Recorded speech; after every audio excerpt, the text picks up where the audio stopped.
Good morning, friends. My name's Christopher. Today is Monday, the 12th of June, 2023. Welcome back to my gardens.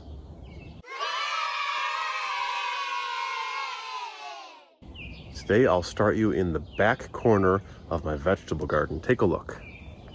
A nice panorama to explore how everything looks. Lush and green and fantastic. The two summer squash are growing wonderfully, and I have been using these Jerusalem artichokes just as a chop and drop for green material for my compost. South of that, I replanted this bed. It was carrots and it didn't take properly, so I've got two hillages of butternut squash and a crookneck squash, and you can see I've got one coming up just there, and then these are some pole beans, and I've got some ground cherries and peppers growing in the corner. I keep herbs in the corner where we started. This is catnip, some thyme, basil, cilantro, etc. growing nicely. Moving south from that last bed, we have the bed with asparagus and strawberries. And if you remember last time I did this, all my strawberries are growing outside the bed because of how fall cleanup went. And we're at the point where some berries are starting to ripen. So this next week we'll actually be picking some. The best we can say for the peppers is that they are growing. We had some nice 80-degree weather. We're getting some branching on the paths and some flowers. The tomatoes look spectacular. In fact, I'm just putting up stakes because some of them are almost 2 feet high, and I really should be tying them. The experiment in spacing in our frontmost garden is growing nicely. These are ground cherries with some volunteer bush beans in between. And as you can see, they are probably quadruple the size they were last garden tour. And of the cauliflower, well, I've got ahead. I'm really getting ahead in my gardening. Ha ha ha. Snap peas are climbing. They're up to my chest. And as you can see, they're flowering. So we'll be getting a pea harvest between now and the next week. Welcome to the jungle! That's what it feels like when you come in here. Oh, I'm so proud of my perennial fruits. Take a look at the currants. I mean, everything is just loaded. Not ripening yet. But we're gonna have a huge harvest. Oh, you know what? I say not ripening yet. And then what do I find? Oh, well, it fell. But just starting to ripen. Oh, let's get that first one off. Yay. Okay, a little underripe. Raspberries. The first wave will be ripening soon. Ditto with the black jewel, which I have to admit, kind of took over, almost invasively. Might have to do something about that next year. And the gooseberry, gosh, remember I pruned this? And it's still massive. It's wide. Wow, is it wide. And it's loaded. It's loaded. It's going to be another bonkers harvest. Great for jelly making. And this is the time of year when I should cut down my rhubarb to be about a third of what it is, and then I'll just let it grow for the rest of the summer until a fall harvest. And lastly in the garden, I just wanted you to see how nice my compost looks. I've been turning it every Wednesday and Saturday, and it's great. You know, things are rotting. It smells like good compost. Very satisfying.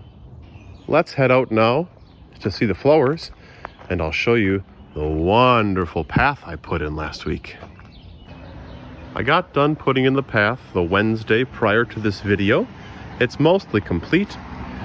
I haven't backfilled up to the stones yet, and we are going to fill this with a living mortar, let's say. So I'll be filling these up with sand and topsoil, and then I'll be using ground cover like creeping thyme to actually grow in between, and it'll look like a magical fairy garden in a couple years. I just wanted to say here, we won't go too long, everything took except one chunk of bluegrass. And I mean, it's fantastic.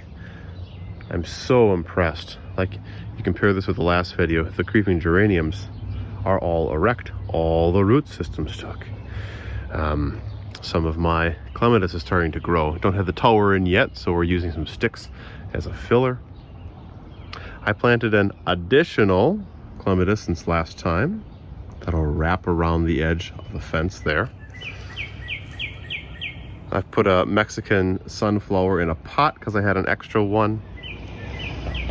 Move the yarrow back.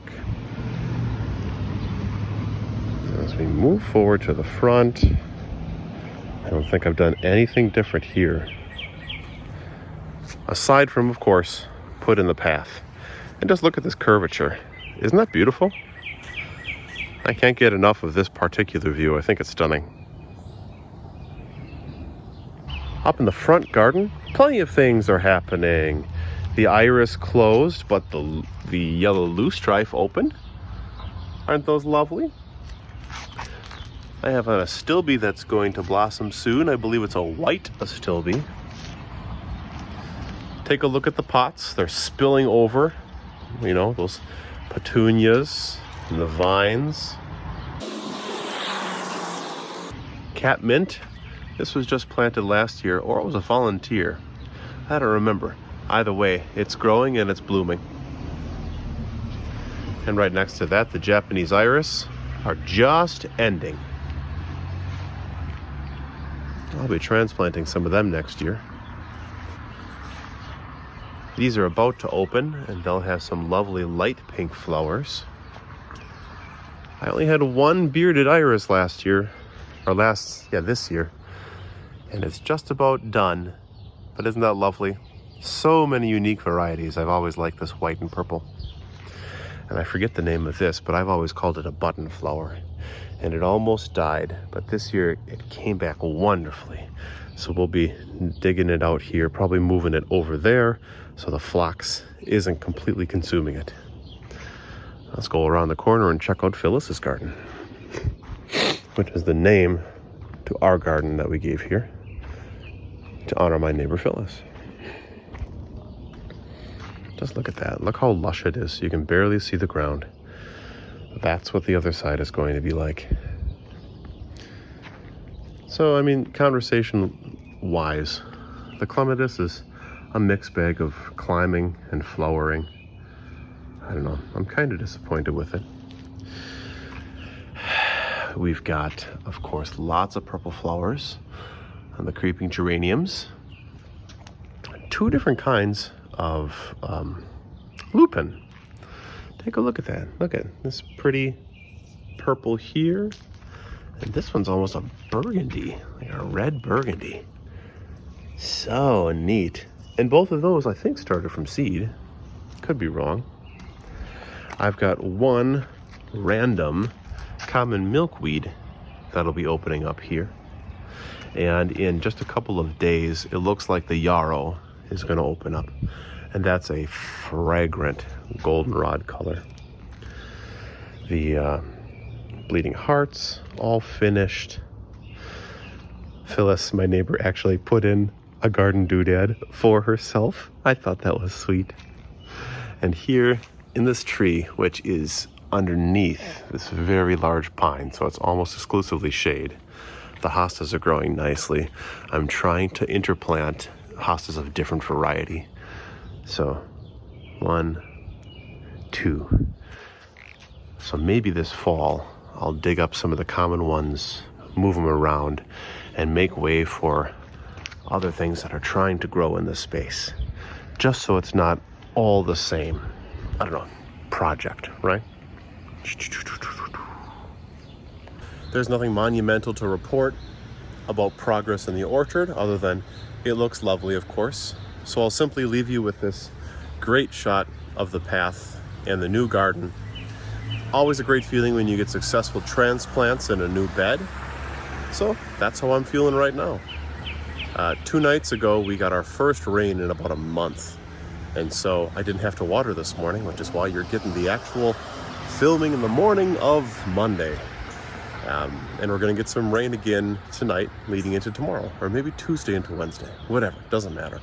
Feels good that some temperatures are returning to normal and the moisture levels in the air are where they should be. It's a lot less dry.